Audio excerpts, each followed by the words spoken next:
अस्सलामुअलैकुम वरहमतुल्लाह। साथियों, मैं हूं मोहम्मद हारिस आलम। इस्तकबाल करता हूं, खैर मकदम करता हूं, वेलकम करता हूं आपका आपके अपने ही चैनल AR डिजिटल पर। UGC नेट 2024 आज का पहला क्लास UGC नेट 2024 का ये हमारा पहला क्लास है। आज के क्लास में हम तारीख़ ज़बान उर्दू से हिंद आर्याई की मुख्तसर तारीख़, प्राकृत और अपभ्रंश बिल्कुल डिटेल में आज के क्लास में हम और आप पढ़ने वाले हैं।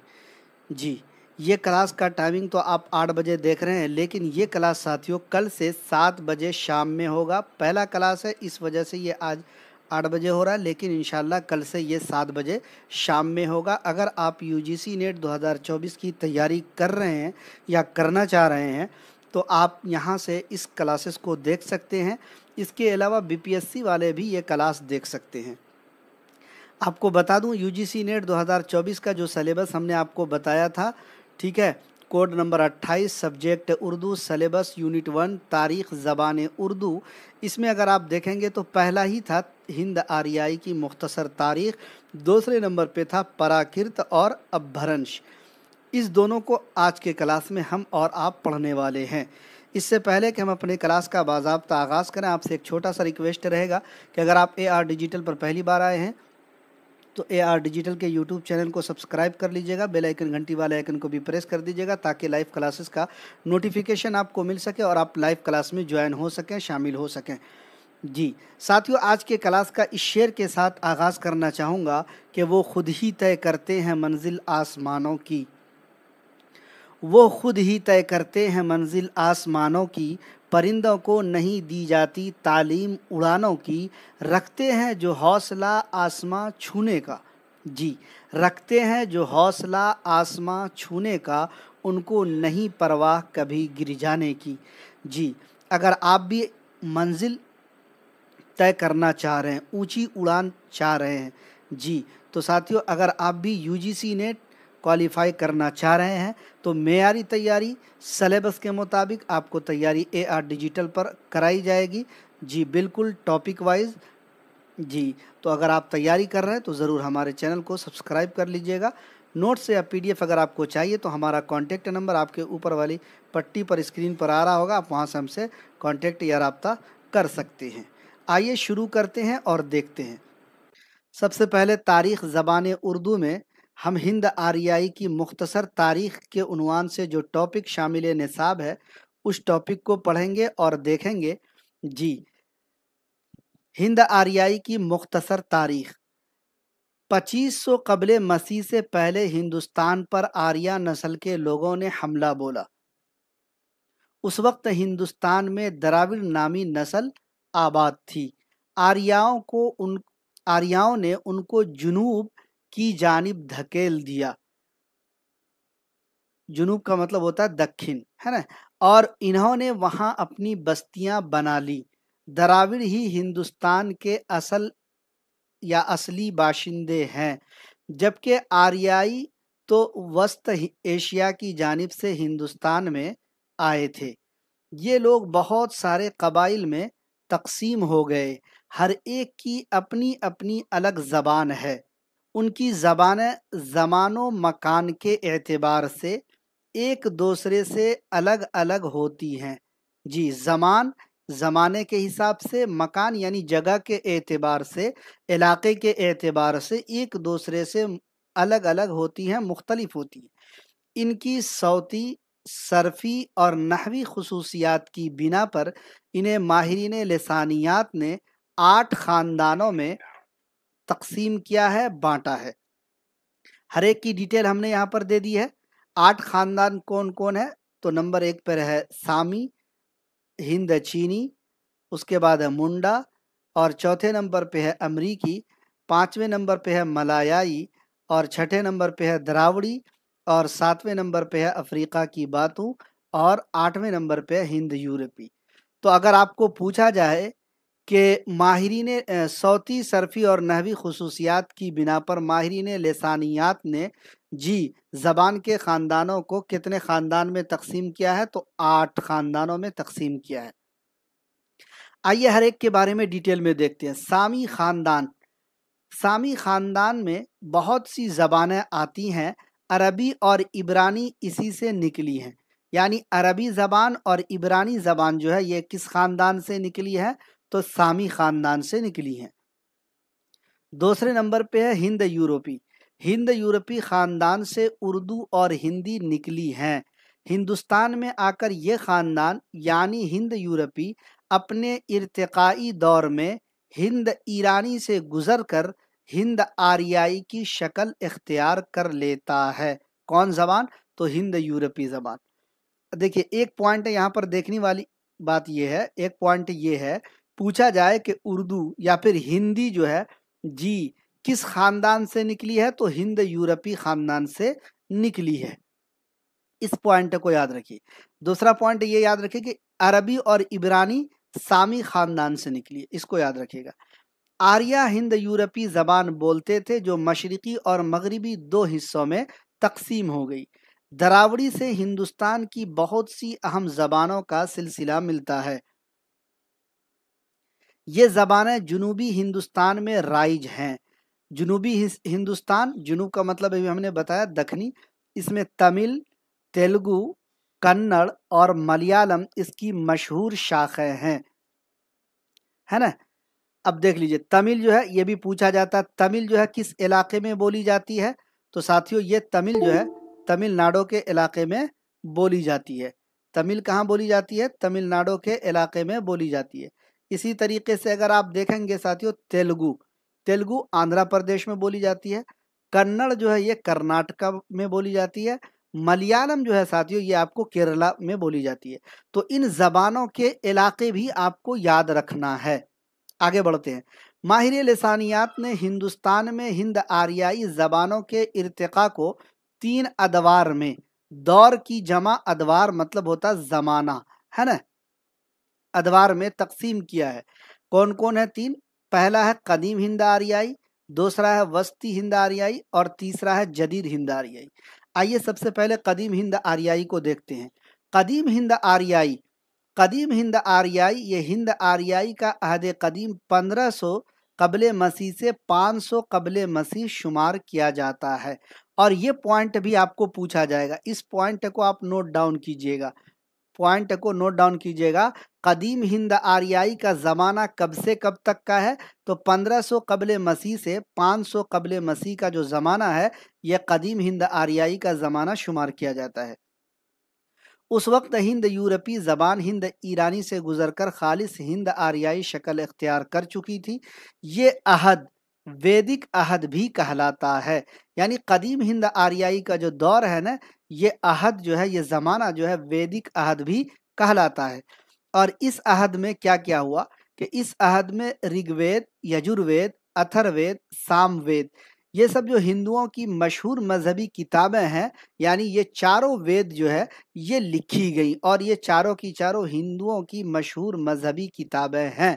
अब देखिए इससे पॉइंट ये बनेगा, पूछा जा सकता है कि ऋग्वेद, यजुर्वेद, अथर्ववेद, सामवेद, इन चारों में से किसी का नाम देकर के आपको पूछा जाएगा कि ये किस दौर में लिखी गई? तो ये कदीम हिंद आरियाई में दौर में लिखी गई। इस पॉइंट को नोट डाउन कीजिएगा।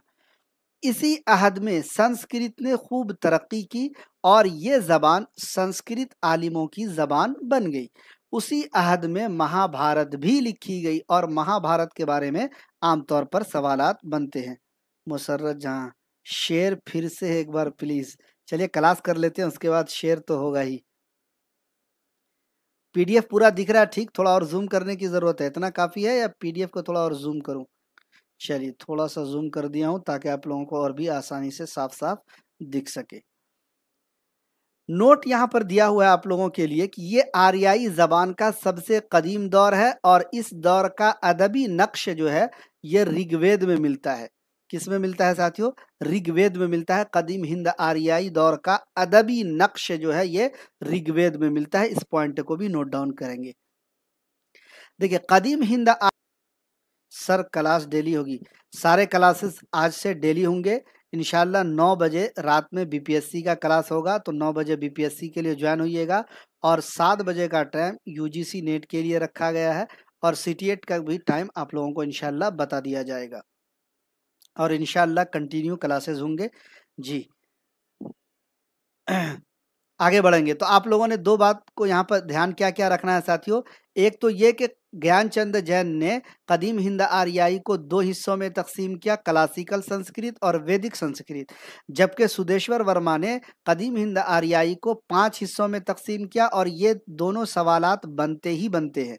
वेदकी मंजिल, अहद पानी की मंजिल, रजमिया मंजिल, दीनवी मंजिल और टेक्साली मंजिल। आइए हर एक की तारीफ देखते हैं। वेद की मंजिल, इसमें 4 वेद लिखे गए, ऋग्वेद, यजुर्वेद, अथर्ववेद, सामवेद। अहद पाणिनि की मंजिल, इस अहद में पाणिनि की 8 अध्याय और पतंजलि की महाभाष्या लिखी गई।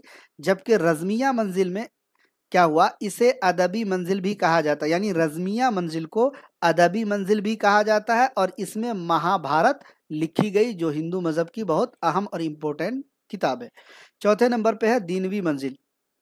इस अहद में संस्कृत सरकारी जबान में मुस्तामल हुई या इस्तेमाल की गई और इसका मजहब से ताल्लुक जो था वो टूट गया जैसे ही सरकारी जबान में ये संस्कृत जो है इस्तेमाल होने लगी। पांचवा है टेक्साली मंजिल।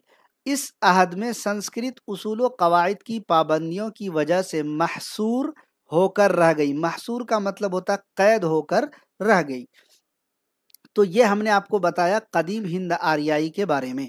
कदीम हिंद आर्याई के बारे में मोटी मोटी बात आपको याद रखना है। इसका ज़माना 1500 कबले मसीह से 500 कबले मसीह शुमार किया जाता है, ठीक है। और ये वैदिक अहद कहलाता है। इस अहद में ऋग्वेद, यजुर्वेद, अथर्ववेद, सामवेद, जो हिंदुओं की मशहूर मजहबी किताबें हैं, ये लिखी गई। इसी में महाभारत भी लिखी गई है ना। और ये जो है साथियों सबसे कदीम दौर है। इस दौर का अदबी नक्श ऋग्वेद में मिलता है, जबकि इनको जो है माहिर लेसानियात ज्ञानचंद जैन ने 2 हिस्सों में तकसीम किया, क्लासिकल संस्कृत और वैदिक संस्कृत।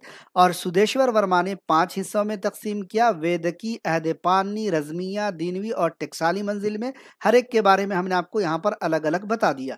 अब चलते हैं दूसरे नंबर पे, वस्ती हिंद आर्याई। वस्ती हिंद आर्याई ये 500 कबले मसीह से 1000 कबले मसीह तक का ज़माना शुमार किया जाता है, जिसे माहिरीन ने उसके इर्तिकाई खुसूसियत के लिहाज से 3 अदवार में तकसीम किया है। आइए देखते हैं। पहला दौर जो है पहला दौर 500 कबले मसीह से मसीही सन शुरू होने से पहले तक का ज़माना है। इस दौर में पाली ज़बान जो है ये अवाम की मकबूल ज़बान रही, जिसमें बुद्ध मत और जैन मत की तालीमात मिलती है।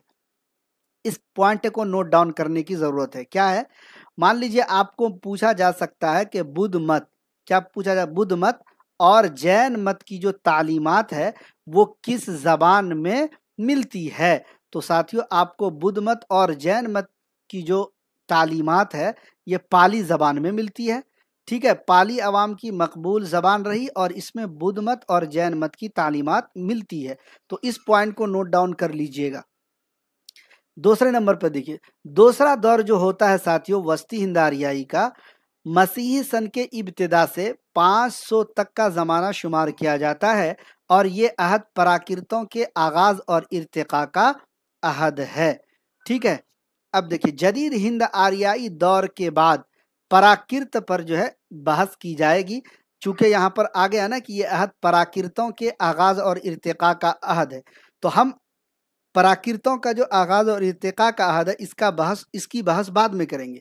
पहले हम जदीद हिंद आर्याई को मुकम्मल कर लेते हैं ना, इसलिए हमने यहाँ पर नोट डाउन इसको मतलब नोट कर दिया है ताकि आप लोगों को आसानी हो जाए।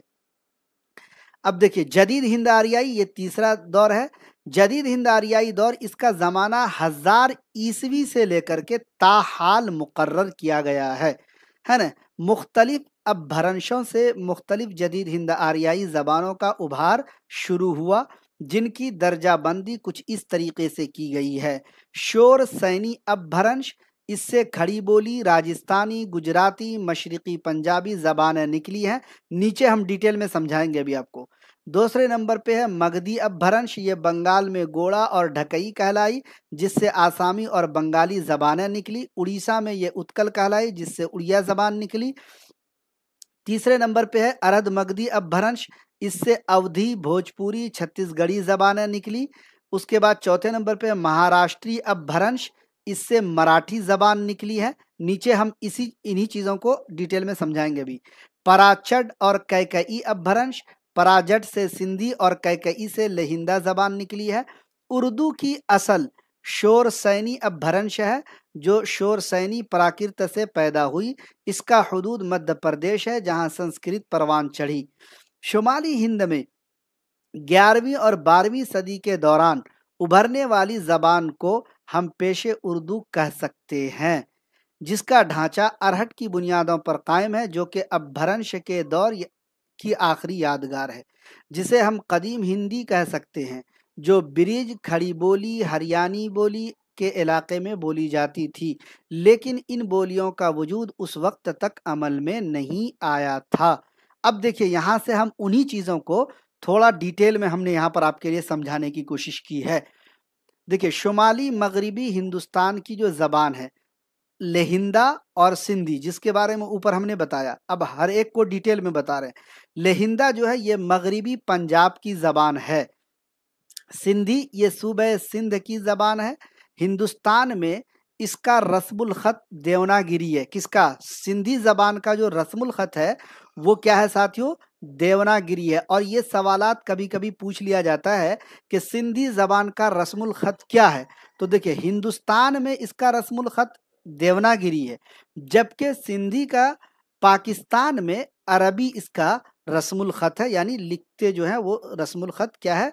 अरबी है, पाकिस्तान में है, और हिंदुस्तान में देवनागिरी है। इसको याद रखिएगा। जदीद हिंद आरियाई जबानों में सिर्फ सिंधी एक ऐसी जबान है जिस पर अरबी का असर पड़ा। बाकी जितनी भी जबानें हैं किसी का भी असर नहीं पड़ा। तो ये बात थी साथियों शुमाली मगरिबी हिंदुस्तान में। अब देखिए, जुनूबी हिंदुस्तान की जो जबान है वो है मराठी। मराठी महाराष्ट्र की जबान है और इसका रस्मुल ख़त भी देवनागिरी ही है। मराठी को शायरी और मौसीकी की जबान भी कहा जाता है।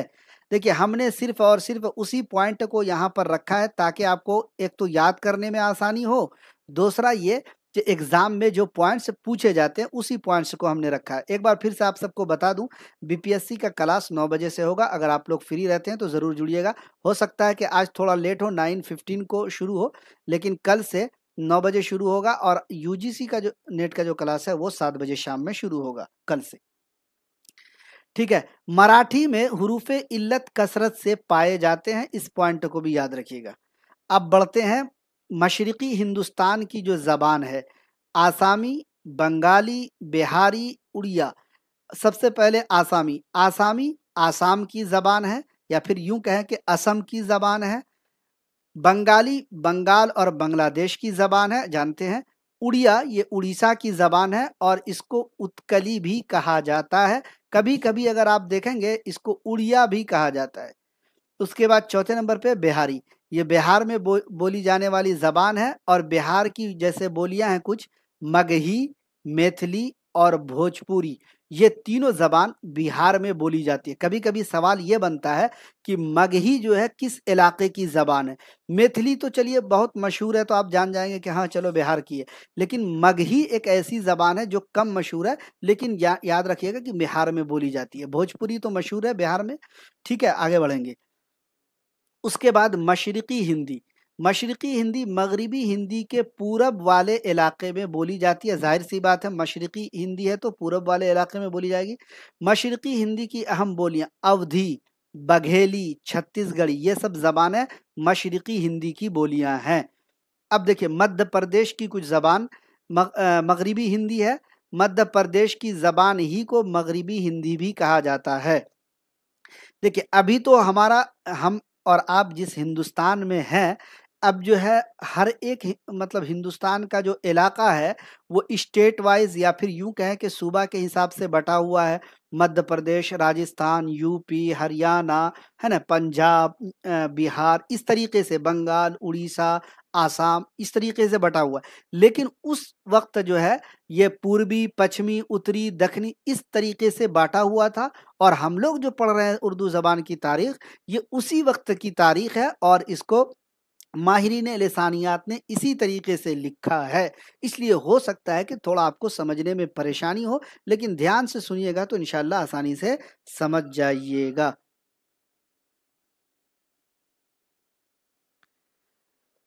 हाँ, तो मगरिबी हिंदी जो है ये मध्य प्रदेश की ज़बान ही की को मगरिबी हिंदी भी कहा जाता है। ये ज़बान मगरिब यानी पश्चिम में सरे हिंद से लेकर मशरिक़ यानी पूरब में इलाहाबाद तक, शुमाल यानी उत्तर में हिमालय से जुनूब यानी दक्षिण में बुंदेलखंड, विंध्याचल, हिमाचल वगैरह के इलाके में बोली जाने वाली ये सब ज़बान है। कौन?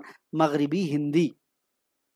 माहिर लिसानियात ग्रेरसन के मुताबिक मगरिबी हिंदी की 5 बोलियां हैं। कौन कौन है? ये कभी कभी पूछ लिया जाता है कि ग्रेरसन के मुताबिक मगरिबी हिंदी की कितनी बोलियां हैं। ठीक है, तो इसको याद रखिएगा। खड़ी बोली, ब्रिज भाषा, कन्नौजी, बुंदेली, हरियाणवी। है ना, हरियाणवी को बांगड़ू या फिर कभी कभी जाटू भी कहा जाता है ना। सबसे पहले खड़ी बोली। खड़ी बोली ये रोहेलखंड और पंजाब के अंबाला वगैरह के इलाके में बोली जाती है खड़ी बोली। ब्रिज भाषा को मगरिबी हिंदी की नुमाइंदा बोली भी कहा जाता है। और ब्रिज भाषा का जो इलाका है, इसका जो मरकज है वो मथुरा का इलाका है। इसका जो ब्रिज भाषा का जो सेंटर है, मरकज है, वो मथुरा, शोरसैन वगैरह का इलाका है। कन्नौजी मगरिबी हिंदी की ऐसी बोली है जिसका नाम कन्नौज शहर पे पड़ा है। कन्नौज शहर जो है ये फर्रुखाबाद ज़िले में वाक़ एक शहर है और कन्नौजी उसी पर जो है इस बोली का नाम पड़ा है। इसके बाद बुंदेली जो है साथियों, बुंदेलखंड में बोली जाती है बुंदेली।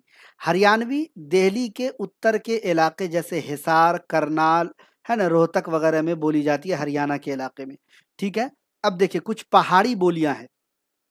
मगरिबी पहाड़ी ये शिमला और मनाली के अलावा पाकिस्तान के गिलगित बलूचिस्तान वगैरह के इलाके में पहाड़ी बोली बोली जाती है।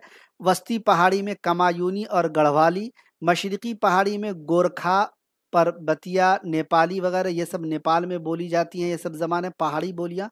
ठीक है, इसके अलावा कुछ राजस्थान की कुछ अहम बोलियाँ हैं जैसे जयपुरी, मालवी, मारवाड़ी, है ना, मेवाती। मरवाड़ी आदमी बोलता है लेकिन ये असल में मारवाड़ी होता है। ठीक है, बीपीएससी में भी काम आएगा ये। देखिए ये वाला पॉइंट अब देखिए, हमने थंबनेल में अगर आपने देखा होगा तो हमने आपको यहाँ पर ये भी बताया था। हमने बताया था पराकृत और अपभ्रंश, इसके बारे में भी मैं आपको बताऊंगा। तो आइए देखते हैं अब पराकृत और अपभ्रंश क्या है। पराकृत का माने याद रखिएगा, पराकृत का माने आपको पूछा जा सकता है। पराकृत का मतलब होता है फितरी जबान, है ना।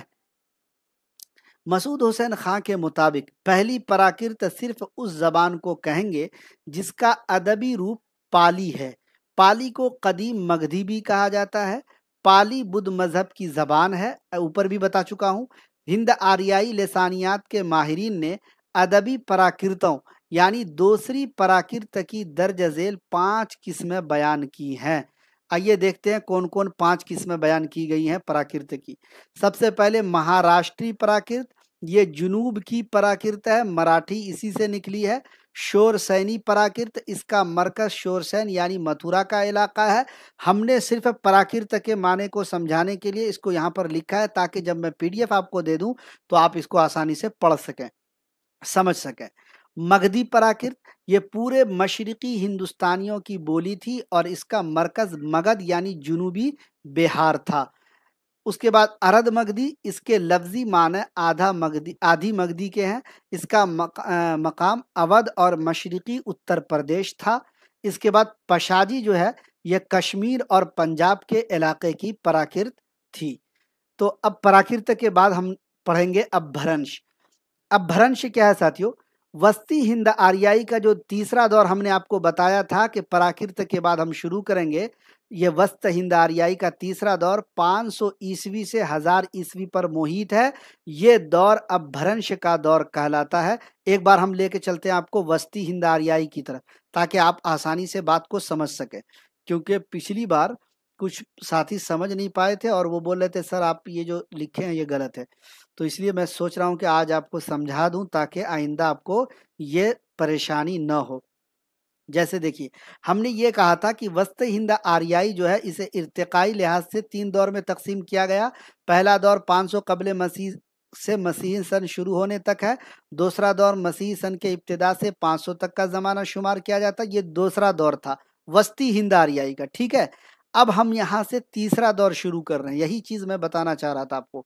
जी, तीसरा दौर जो शुरू होता है उसके बाद ये क्लास मुकम्मल हो जाएगा आज का। उसके बाद अगले क्लास में हम लोग नेक्स्ट पढ़ेंगे। हाँ, तो वस्ती हिंद आर्याई का तीसरा दौर 500 ईस्वी से 1000 ईस्वी पर मोहित है। ये दौर अपभ्रंश का दौर कहलाता है। अपभ्रंश के माने बिगड़ी जबान के हैं, इस माने को याद रखिएगा। अपभ्रंश के माने बिगड़ी जबान के हैं। उस जमाने में पढ़े लिखे लोग अनपढ़ लोगों की जबानों को अपभ्रंश कहते थे। उस वक्त अपभ्रंश की 5 नुमाया किस्में थी जो प्राकृत के बतन से यानी पेट से पैदा हुई थी। सेम चीज है, वहां पर प्राकृत है, यहाँ पर अपभ्रंश है। देख लीजिए, शोर सैनी अपभ्रंश, मगधी अपभ्रंश, अरद मगधी अपभ्रंश, महाराष्ट्रीय अपभ्रंश, पराचट और कैकई अपभ्रंश। शोरसैनी अपभ्रंश ये शोरसैन यानी मथुरा के इलाके में बोली जाती थी। फर्क इतना है कि एक जो है साथियों शोरसैनी प्राकृत और ये शोरसैनी अपभ्रंश।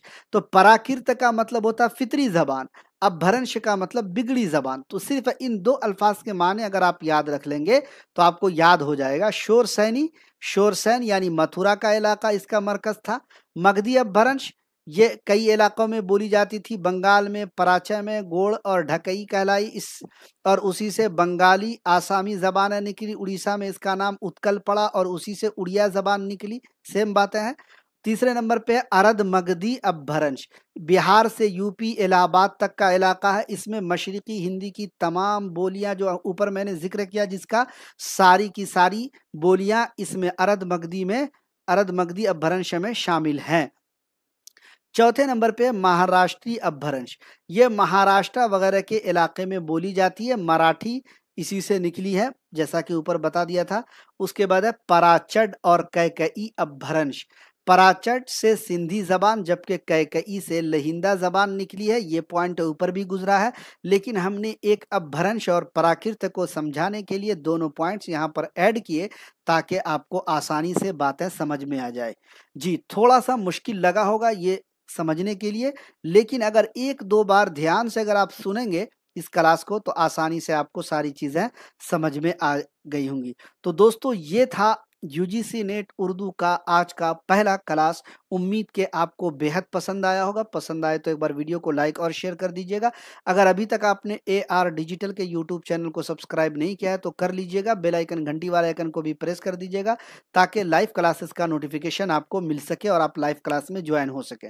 इसके अलावा जैसा कि मैंने कहा आज के क्लास में हमने 2 टॉपिक पढ़ा, हिंद आर्याई की मुख्तसर तारीख, प्राकृत और अपभ्रंश।